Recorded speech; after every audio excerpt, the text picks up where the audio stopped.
Not only is the chance for neighbors to come out and meet each other, it's also a chance for local law enforcement to show off some of the tools that are keeping us safe. You can still see the debris from the blade of this wind turbine that snapped off, which is raising a lot of concerns for people who live nearby. The trails in Prairie Park are surrounded by low-hanging branches and brush, and it's unlikely that someone on these trails could see anything or anyone coming out from the woods. Now, the cool thing about science is not everything is always what it seems.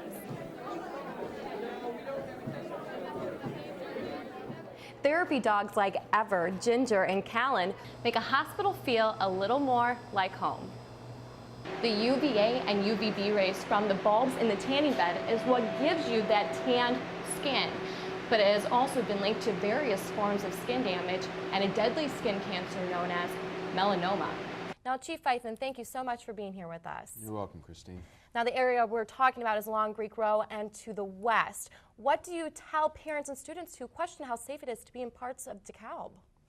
Keep out signs have become all too familiar for students walking past Cole Hall, but construction is on target to reopen for classes this upcoming fall semester.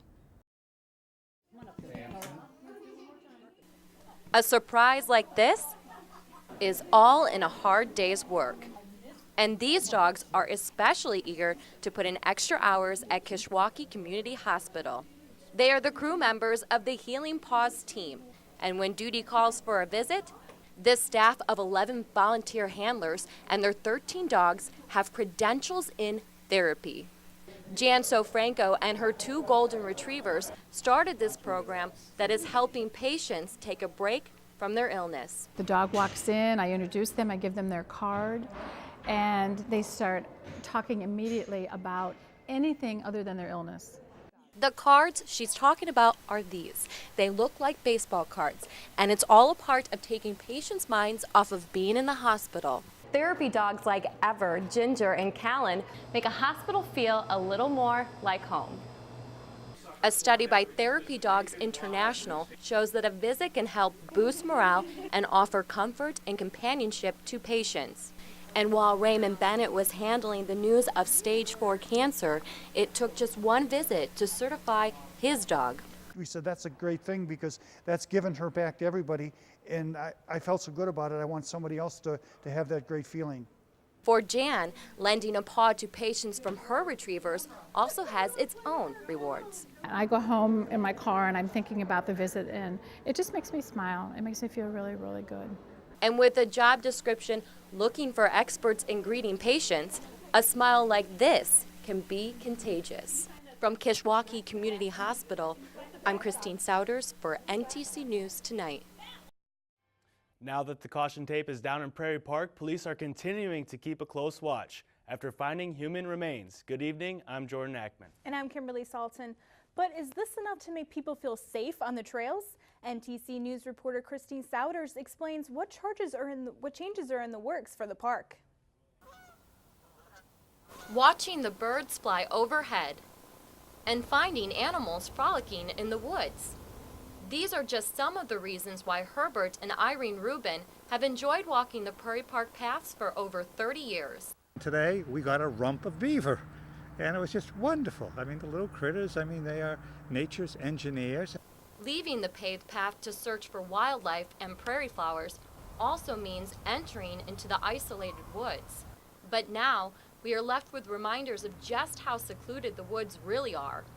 Runner Bradley Strong is hesitant to run his routine 9 miles every Sunday. He wonders just how safe he is, even on the bike path. It's just kind of creepy, you know, so I didn't want to come out here. I didn't for the 2 weeks after. The trails in Prairie Park are surrounded by low-hanging branches and brush, and it's unlikely that someone on these trails could see anything or anyone coming out from the woods.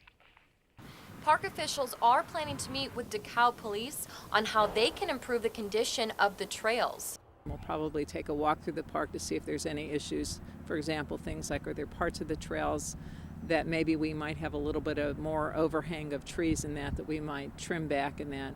And Cindy says jeopardizing the park's natural environment is not the way they're going to keep people biking or walking the paths safe.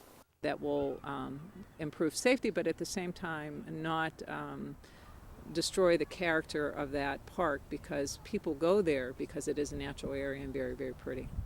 Something that keeps Bradley running on the bike path. And for Herbert and Irene, they're more worried about finding where the trails end. And if you go into the woods, don't do it late in the day in case you get lost. Yeah, you're in more danger of getting lost than you are getting accosted here. Yeah. And you can see people are still taking strolls in the park until the sun sets. In Prairie Park, I'm Christine Souders for NTC News Tonight.